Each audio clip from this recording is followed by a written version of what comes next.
Welcome back to the Customer Success Festival APAC Reloaded. I hope you enjoyed the event so far. Again, I would like to express my sincere gratitude to all speakers, attendees, and partners. If you do like our content, please head over to customersuccesscollective.com and check out our membership plan. With the CSC membership, you'll be able to have full access to on-demand videos, templates, framework, exclusive articles, and also rewatch all the presentation videos of this event. Now it's time, sit back and enjoy the next session.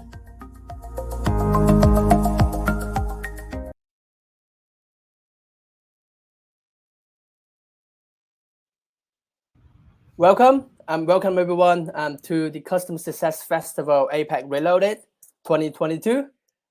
Morning is our first session. It's my honor to present you our first speaker and the Director of Customer Success APAC from Lucid. Hi Anna, how are you doing? Hi Ryan, well thank you. Really appreciate that very kind and warm welcome.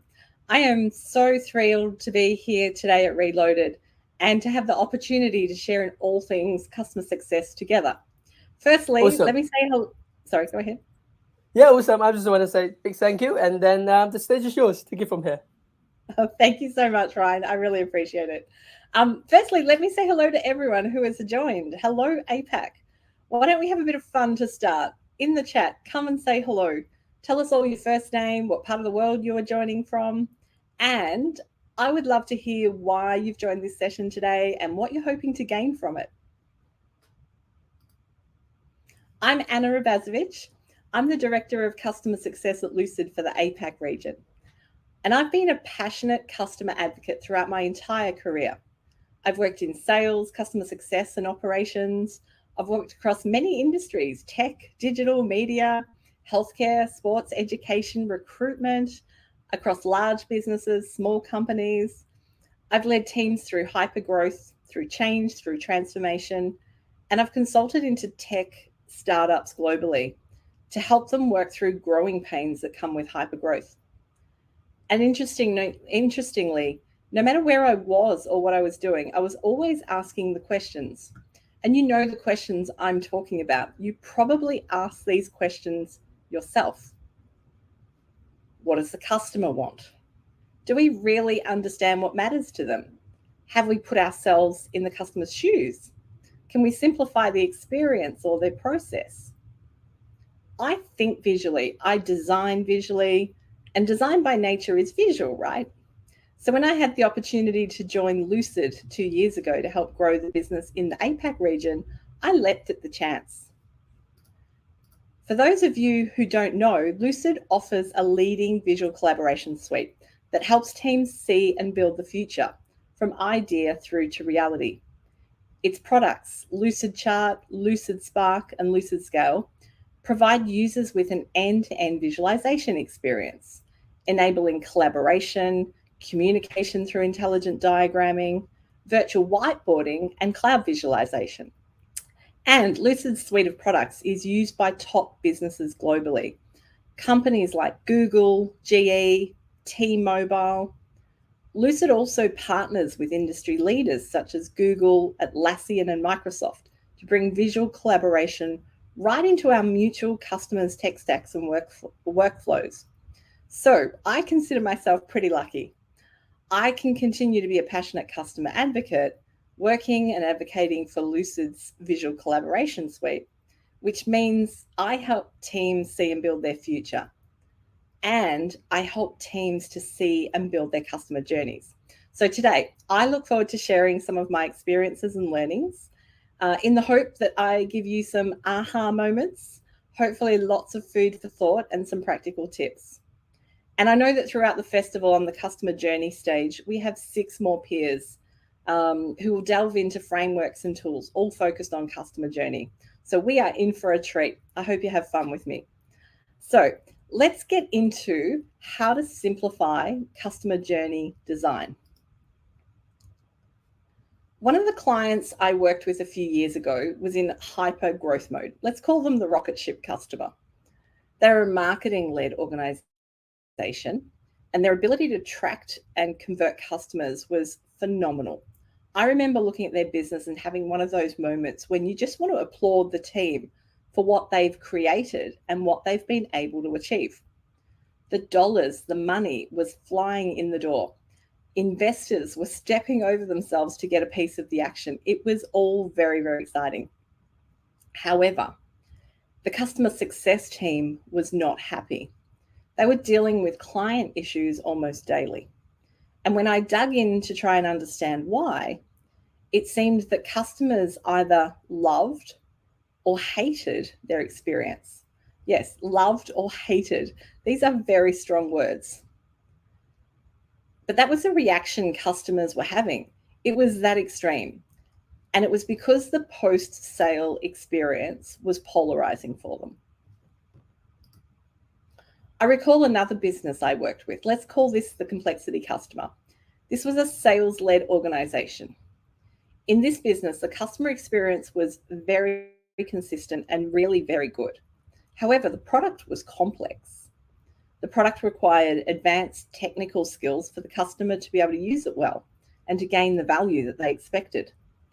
So to get to that point of value, the customer and the customer success team needed to invest hours to get the customer to that first point of value. Unfortunately, however, for this business, when the customer's technical expert decided to leave the business, move on to another job, the customer then struggled to understand why they needed to reinvest in training. Well, they needed to reinvest in training so that their team could continue to get the same value that they were used to receiving from the product. The problem was they were forced to pay for this extra training. Retraining was not considered part of the customer onboarding, nor was it part of the standard ongoing customer success offering. And yet the client couldn't continue to get value unless they paid for retraining. So at this business, you can understand how happy the customer was about that. Not very happy. All right, I have one more example. Let's call this the too much love customer. Now, I'm sure some of you are laughing. How could we possibly give a customer too much love? Well, it's surprisingly easy. In this example, the product was great. It was easy to use. There was high value impact for the customer. They were a product-led organization. The customer success team was consistent. They were very strong. So what could possibly have been the issue? Well, each part of the business was so intently focused on their part of the customer journey that they didn't consider how the whole thing pieced together for the customer experience. The result was that they were overwhelming customers at every stage of the life cycle. So much so, it became annoying for customers. They literally gave the customers too much love. Now, I have no doubt that all of you in the audience today have one or more examples of gaps or disconnects in your customer journey, whether that be in the business you're working in now or business that you've worked in previously. So, why is that? Why are there so many companies where there's journeys that have gaps and disconnects? Throughout this session, I hope to share some key lessons I've learned through my career. But first, I just want to take a quick step back. Being the first in customer journey on the stage today, what do we mean by customer journey? And what do we mean by customer journey design? I'm going to keep this simple. In its simplest form, customer journey means the customer's end-to-end experience with you. Sounds simple. You're going to learn I am a fan of simple. So customer journey design must be about designing the customer's end-to-end experience. Pretty easy, nice and simple. Let's keep going. There are different models that define the stages of a customer journey. For me, and in keeping with this theme of simplicity, I like a 5-step model. Let's take a look. A 5-step model considers the customer moving through the stages of awareness, consideration, decision, retention, and advocacy. Some of this might be familiar to you. Perhaps you use a slightly different version of a model like this. That's okay. Perhaps you've broken down into more than 5 stages. That's also okay. I'm a fan of a 5-stage model as it keeps us laser focused on what matters most through each stage. I'll talk a bit more about that later in this session. But to share an interesting bit of history, the concept of customer journey was first discussed back in the 1980s. It was 1989. A lady called Susan Whittle and a guy called Morris Foster published a paper, and it was titled Customer Profile, Get into Your Customer's Shoes. And funnily, the same year, Ron Zemke and Chip R. Bell published a book titled Service Wisdom, Creating and Maintaining the Customer Service Edge. And in their book, they referred to the concept of cycle of service mapping. This is where it all started. Here we are, 33 years later, talking about customer journeys and best practices for design. So, I have a question for you. Why is it that we find customer journey design so difficult? Tell us what you think in the chat. I'd love to hear some of your thoughts. To be honest, there are a lot of reasons it can be hard, but I don't believe it needs to be. Here's some of the lessons I've learned through both experience and application. We should start by making sure we understand 4 things. So, firstly, make sure you know, are you a product, a sales, or a marketing-led business? Product-led businesses allow customers to self-serve. They're really good at it. And they allow the customers to self-serve so the customer can get to what they consider a meaningful outcome quickly, easily, and without help. Sales-led businesses require human assistance for the customer to get to that first meaningful outcome. And marketing-led businesses research and identify products or services that customers seek, and then they aim to shape their solutions to fit those parameters. A company may be one of these things, or they may be a mix of these things. Even when they're a mix, in my experience, they still have one factor which is typically more dominant than the other. Okay, so why do we care if you're product sales or marketing led? Why does this matter? The differences in how a product sales or marketing led business behave influences the customer journey design, and so influences different things you might need to consider as you're designing and mapping out your customer journey. Okay, let's think back to our example, the complexity business. You might recall me sharing that the business needed a significant investment in training and adoption before the client was able to reach that first point of value. This was a sales-led business. Being sales-led impacted how they needed to think about what happened after the decision stage.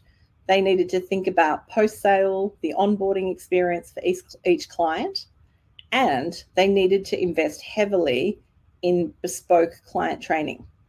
They found that from time to time, their trained customer experts would leave the business and they needed to retrain, but they didn't have that retraining as part of their customer journey. That was the gap. And so in this example, when they were looking to iterate on their customer journey, they needed to allow for a second and sometimes a third in-depth product onboard training. Without it, the customer just would not have been able to continue to derive value from the product. Okay. The second thing we must do is genuinely consider the full end-to-end customer lifecycle. Hey, but we're in customer success, right? We only need to think about our part of the journey, surely. Well, actually, no, we do need to think about the journey as a whole, even as we focus in on specific stages. So I want to quickly go back to the rocket ship customer example I shared earlier. As a marketing-led business, they do a fantastic job of attracting and converting customers. The dollars were flying in the door, they're in hyper-growth mode, but everything fell over post-sale. The damage done during the post-sale experience was a genuine threat to the long-term viability of the business. However, up until that point, they had only considered the first few stages of the customer journey. So when thinking about designing or iterating on your customer journey, consider how advanced or maybe not advanced you are through each of those 5 stages. Maybe there are obvious gaps, like there were for our rocket ship company. In this example, we needed to design the customer journey through retention and advocacy to get rid of the love-hate experience.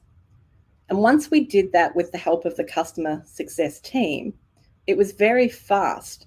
It was a very fast path to customers getting to that point of love. We dropped the hate, and they became advocates, which was also really important for this business.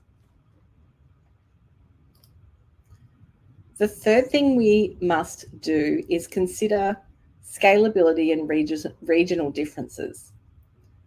But I'm going to add a caveat here up front. This is where things can get really complicated. And this is where I believe, and I've learned, that the simpler we keep it, the better our customer journey becomes. Layers upon layers of complex segmentation of customers can become really unproductive and start working against you. And that complex segmentation can actually undo the good that you may have created elsewhere in your customer journey.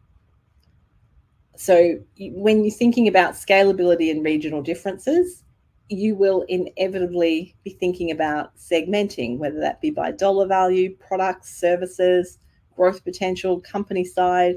Honestly, there are so many options for how we think about segmenting your customers to achieve scalability.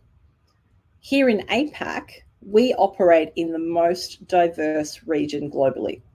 We deal with the greatest language, cultural, and time zone differences of any region. Each of these factors add challenges to your customer journey design, and they challenge the principles of scalability. We know this. India is different to Japan, which is different to Singapore, which is different to New Zealand. Does that mean you need a different experience for each country or sub-region? Well, maybe, or maybe not. But this is something you need to consider. So let me just emphasize that again. When thinking about segmentation, don't overcomplicate things. Let's go back to our product-led business example, the too much love business. In this example, the product was really strong. The business focused on ensuring customers could self-serve and self-activate. They did it very successfully. The issue was that each part of the business was so intensely focused on the portion of the customer journey that they did not consider how the end-to-end customer journey all pieced together. I'm sure many of you here today work in SaaS companies where customers successfully self-serve and self-activate every day. Is there a genuine need for segmentation in this type of business? Possibly, but also possibly not. Scalability, regional differences, and the resulting thinking about segmentation requires real scrutiny, in my view. Rather than assuming their role in your customer journey, be intentional if you do determine that they have a role to play, and continually try to keep it simple. Now, some of you may be thinking, hang on, Anna, I thought we were going to simplify things. And you're right, I do want to simplify how you think about your customer journey design. So let me summarize a few key points so far. There are 4 things we want to understand when designing or iterating on your customer journey. Understanding, are you a product, sales, or marketing-led business? Considering the end-to-end customer lifecycle, not just the part you work in. How does scalability and regional differences fit? And if you're still with me, you've probably realized we're missing the 4th key lesson here, right? In my view, the 4th is the most important part. What does the customer want? What do they expect? How do they feel? What do they experience? So we've got the 5-stage framework. We've taken time to understand if they're product, sales, or marketing led. We're thinking about the end-to-end customer journey, the end-to-end life cycle. We've thought about scalability, regional differences, the pros and cons of segmenting. We've done all of that. Great customer design does not exist if we don't understand what the customer wants. Okay, It's a big question. What does the customer want? And so answering this question may be as simple or as sophisticated as your business can handle. Does a small retail business down the road have access to the sort of time and money needed to be able to invest in setting up sophisticated NPS programs or a customer satisfaction program? Or do they have the skills and time needed to create an algorithm to measure customer health? Well, if it's a small retail business down the road, it's probably not likely. But I bet that business knows how to read body language. I bet they're able to listen to customer responses when they're chatting with them. They know how to ask questions directly so that they're gathering feedback all the time. And they're probably also really good at responding in real time to what the customer wants and what they learn. At the other end of the spectrum, many of us, me included, work in businesses that are able to afford the time, the money to invest in sophisticated tools. And I love the possibility that so many of these tools bring. In all of my years working with and advocating for customers, there's a single truth that I've seen time and time again. Regrettably, a lot of businesses overlook the most important part of gathering feedback from your customers, and that is using the feedback to iterate your customer journey to improve it. So I'm hoping you guys are up for a bit of a challenge. I have a small challenge for each of you if you're willing to take it. Have a think about what your customers are telling you right now. And if you're not sure what they're telling you, that's probably your starting point to try and find out. Is there something they're telling you that you know you should act on? Today, I am challenging you to be brave, to do something about it. I want you to commit to using your customer feedback to iterate a part of your customer journey. Ideally, do it in a part that you have a big role to play in and you have some degree of ownership and responsibility. Maybe you want to focus on a smaller, easily achievable piece of feedback. That's great. Every small detail is valuable. Or maybe your superpowers are feeling really strong today and you want to take on a tricky and complex to solve piece of feedback from one of your customers. If that's you, I'm not going to stop you. Be bold. So who is willing to take on this one challenge? Share with us in chat if you're willing to commit. And I'm excited to see what comes of those who are willing to give this challenge a go. All right, let's keep going. So we've spent a bit of time understanding the lessons I've taken that we need to consider as inputs to designing and improving our customer journey. I want to change direction a little bit. I want to share with you the part of customer journey design that I hold as the most valuable part. You may have seen some journey mapping templates that ask you to consider questions about what the customer wants or how they're feeling or what mood they might be in. When done well, I think this is an incredibly powerful activity to accelerate the quality and impact of your customer journey. And so before we think about that, let's make sure we understand what customers really want. They want 4 things. This is really generic and it's intentionally generic. They want 4 things. Great businesses do these 4 things very well. They want great products and services. They want them to be simple, reliable. They want them to meet their needs. And they just want them to do what we promise they're going to do.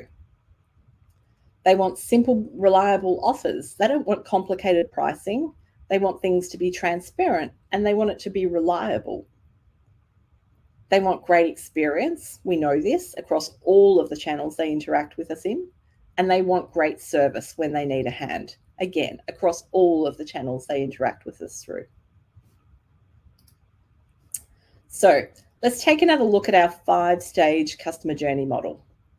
When you're working through the detail of each stage of the model, these are the questions I always insist on finding answers to. What is the customer trying to achieve? What matters to them? If we're thinking about the awareness stage, what is the customer trying to achieve? What matters to them? And we want to apply these 8 questions through each of the stages. How do they feel? How do they feel at the start of that stage? as they're going through that stage, through the many processes? How do they feel at the end of the stage? Slightly differently to that, how do they want to feel? Maybe they're feeling nervous, but they want to feel reassured. So a really important nuance there.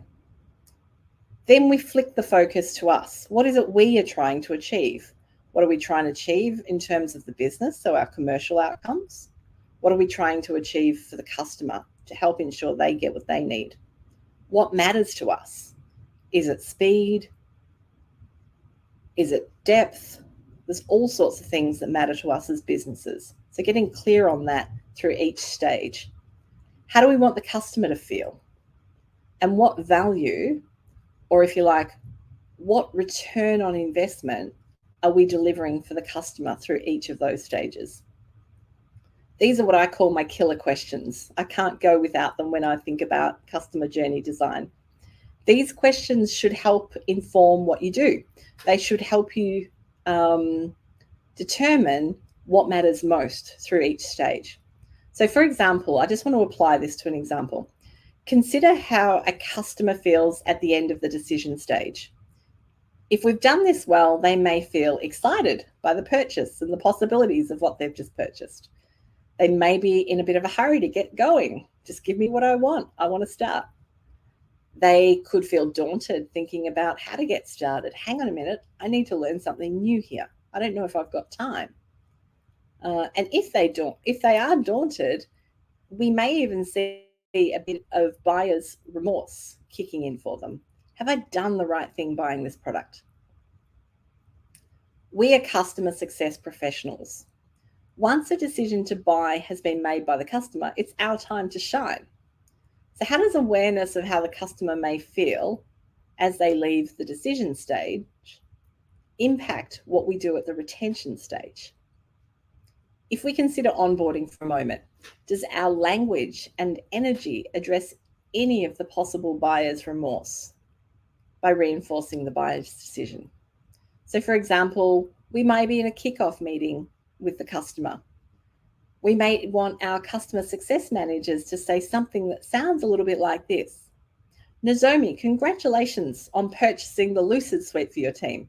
You will be amazed at how quickly your teams will adopt it. I know you're trying to make hybrid work a success in 2022, and I'm here to help set you up for success so that the Lucid Suite helps you to achieve that and you get the value you're expecting. I'm also here to help ensure we achieve this as quickly and easily as possible. Really simple language, right? But with a few carefully chosen words, we've hopefully reassured Nozomi, the customer, that she's made the right choice. She's got the right solution that's going to help her achieve her business goals around successful hybrid work. She won't be thinking it's all going to be too hard and that she's spent too much time worrying about how to implement the tool. Hopefully she's feeling really reassured that she's going to get a lot of help and she can just get on with her own work.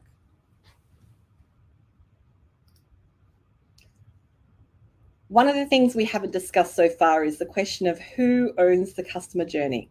What do you think? I find this question really interesting because the answer differs in most businesses.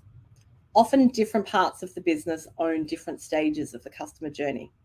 Maybe it's marketing that own the awareness stage. Surely sales owns the decision stage. Or maybe product owns the decision stage because you're in a fully online self-serve business. Which part does customer success own? In my experience, I've found that who owns a stage doesn't really matter as much as in the business, you're clear that somebody does own it. So it's important to be clear on who owns the success of each stage and to have that agreed and understood throughout the business. And why does that matter? Well, in many businesses today, various functions play a role in the same stages. When we have clear ownership, this helps keep all teams clear on what the customer wants, how they feel, what the business wants. And with that clarity, you help reduce the likelihood of teams stepping on each other's toes. Everyone remains focused on what matters. So, as part of your customer journey design, Look for clarity on who owns the success of each stage and how the stages join together. Okay, we're nearly there. I have one more question for you. What about the customer success? Who owns that? It's a big question in my view. We're all in customer success. Surely that means we own it, right? What do you think? The discipline of customer success has gained popularity, as we know, over the last 10 years or so. All of us here believe in the value of customer success and the function of customer success, both in terms of what it adds commercially for a business and also how it helps the customer succeed and get their return on investment. So, in one way or another, all of us in customer success are focused on driving value or return on investment for the customer. We have responsibilities for driving expansion and retention. We own the success of the customer, but we don't own it alone. In my view, customer success is a business-wide team sport, and this concept is really gaining popularity. We think about customer journey design as a complete end-to-end experience. Why would we not also think about a customer's success as a business-wide responsibility? Through each stage of the customer journey, we want to achieve a great experience and drive the customer's success. For that to work, each stage needs to connect and flow seamlessly, which only occurs when there's clear ownership. This is why it makes sense for the whole business to take responsibility for the customer's success. Okay, time has really flown. So I hope you've enjoyed sharing the key lessons from my experiences and application of customer journey design. So let me wrap this up for you. The purpose of simplifying the complexities here is to help teams move forward with improving the experience they provide throughout the customer lifecycle. There are 4 lessons to keep in mind as you think about and build your customer journey. Are you product, sales, or marketing led? Consider that end-to-end life cycle. Don't just focus on your portion. How does scalability and regional differences and segmentation and everything that goes along with that fit in? Most importantly, what does the customer want? Use a model, whether it's the 5-stage model I like or a version that you prefer, to help identify and address issues and gaps and opportunities. And most importantly, ask the 8 key questions through each stage of the customer journey. What is the customer trying to achieve? How do they feel? What are we trying to achieve? How do we want the customer to feel? And then the last 3 points, ensure clear ownership at each stage. It's the key to ensure the overall success of your customer journey design. Advocate for your business to see customer success as a business-wide responsibility. Doing that will help lift the quality and experience of the customer journey for your customers. Finally, I look forward to you completing the challenge I set. Use what your customers tell you to make an improvement to your customer journey. Start on it today. Don't wait. There's no ideal time. Thank you all so much for your time, your attention, your engagement in the chat. I would love to hear your experience in applying some of these best practice and how you went about the challenge. So please feel free to connect and share with me on LinkedIn. I'm Anna Rabazovic, and it's been a pleasure being with you all today. Thank you. Ryan, if there's time, I'm happy to answer questions, but I know we may not have much. Thanks, Anna. That was such a great presentation. I can see so much love from the comments already. Welcome everyone I can see from India, from Indonesia, Singapore, Australia. I think someone from Chicago as well. Hi there, must be pretty late in US, but we still have time for a couple of questions. I can see so many comments here already. I'm giving you some time to put up your questions here in the public chat. I'm just go back to some of the comments that you guys made while Anna's presenting. I suppose Anna might probably missed it. I remember you were saying why is it difficult for customer journey design? I can see Derek saying we have different buyer customer profiles. And then someone saying, Sarah saying, so unsure of each steps of the journey of the customer experience. And Rebecca saying like mix of on premises and SaaS solutions, like different layers of complications. So they're all good comments. Do you have some sort of points to add up on those things? Yes, absolutely. The reason I focused in on how do we simplify is because when you go into the detail of customer journey design, there are a lot of tools, and there are incredibly good tools that can really help you when you're creating a customer journey from scratch. But also, as customer success for professionals in our day-to-day, the depth and the complexity of really granular customer journey design is hard to work with, right? But when we simplify the way we think about it, and when we think about it, okay, do I sort of know what angle we're coming from as a business? Do I know what matters to the customer? Am I thinking about what outcomes the customer wants and how they might be feeling and experiencing our process? Then we're all actually empowered to do something about it, because we have that direct connection with the customer and we're hearing what they say all the time. We're probably also hearing it through a lot of the feedback tools we're using. But I think when we think simplistically about it, it starts to empower you to be more intentional and be proactive. It's why I set the challenge. Be proactive to do something, even if there's small little changes. If we think about the complexity customer, where they needed the customer to invest in really intensive training to understand how to get value from the product. Their customer success team knew that when somebody left the business, they'd have to retrain, but their journey never allowed for that. And so they had these awkward conversations where they had to tell the customer they needed to pay for extra training. When we thought about that in the context of the customer journey, it was really easy for that customer success team to raise it with the business and say, hey, we've got this need that's really frustrating our customers, actually more than frustrating our customers. Can we do something about it? Let's think about what it is we're trying to do. And so the simplicity sometimes helps to empower you and your teams to become so much more powerful in how you can influence the different parts of the customer journey that you're working in. So yes, plenty of complex tools, and they are all incredibly powerful and valuable. I focused on simplicity because I think it's important to empower customer success teams. Thank you. I can see two questions here, so I'm going to read that out for you.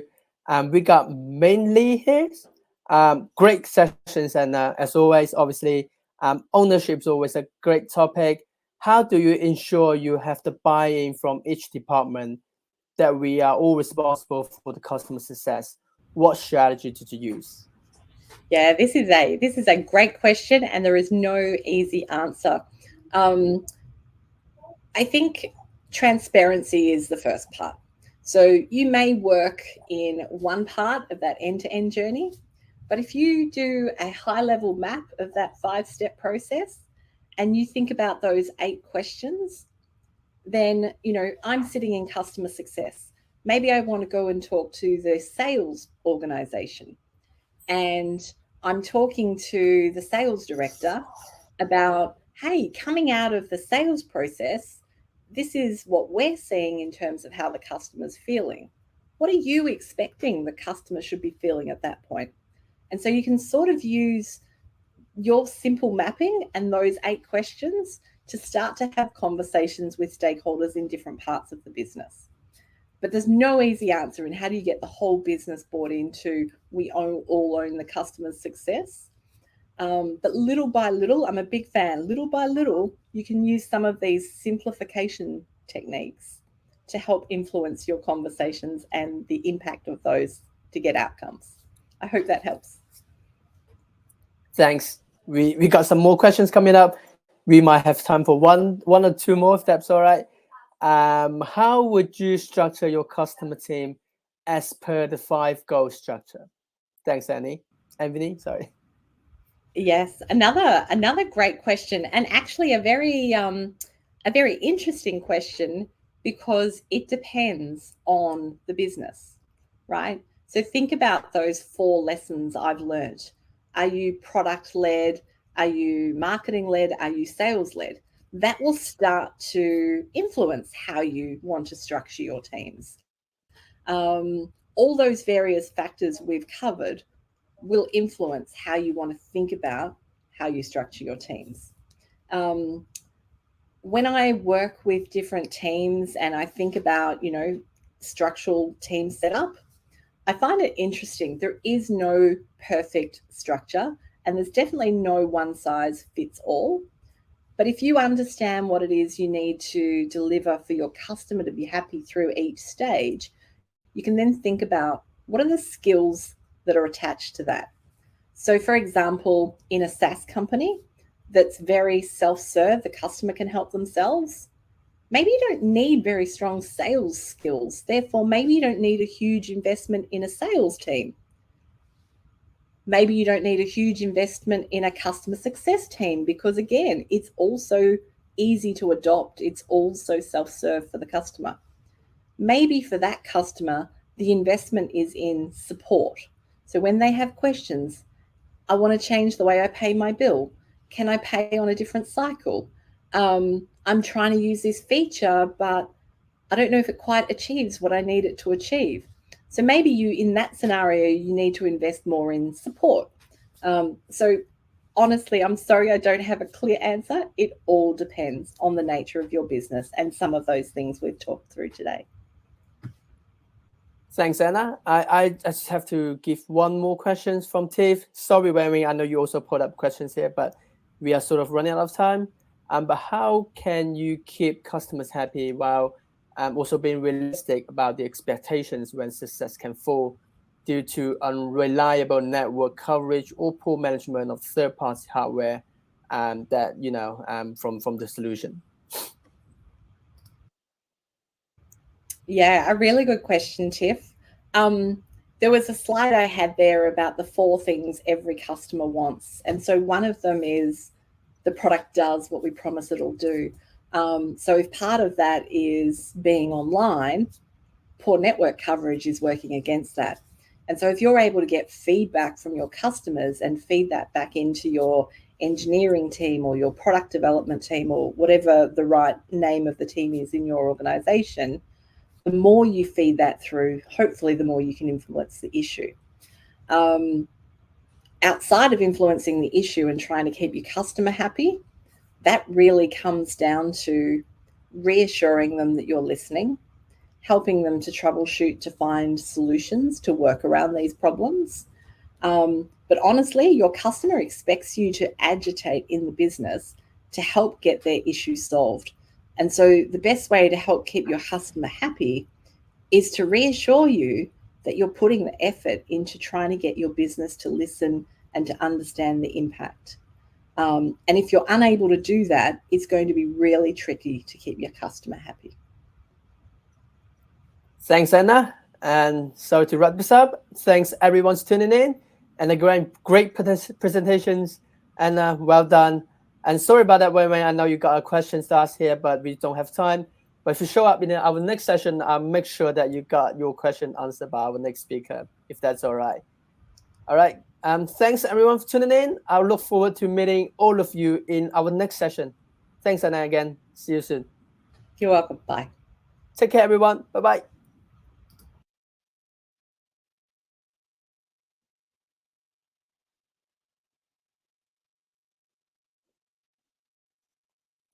So